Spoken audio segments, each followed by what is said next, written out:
Pierre Laurin, bonjour. Bonjour. Journaliste, écrivain, vous êtes spécialiste de la Russie. Dites-moi, Vladimir Poutine a évoqué l'idée d'un statut étatique pour les régions rebelles de l'Est de l'Ukraine.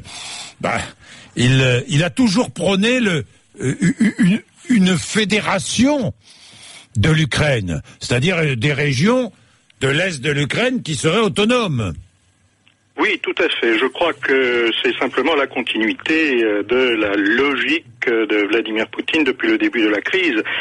Depuis que les républiques autoproclamées de l'Est de l'Ukraine, à Lugansk et à Donetsk, se sont opposées au pouvoir de Kiev, la Russie insiste sur des négociations pour un statut de large autonomie pour ces régions ou un statut fédéral pour l'ensemble de l'Ukraine.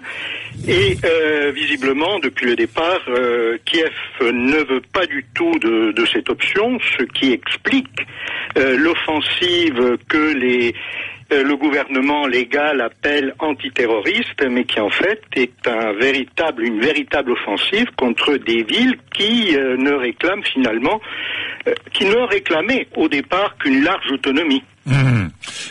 On a une interprétation un peu fausse en Occident des propos de Vladimir Poutine. Je crois que la réputation de Vladimir Poutine est telle que l'on cherche sans cesse des arrière-pensées derrière tout ce qu'il dit.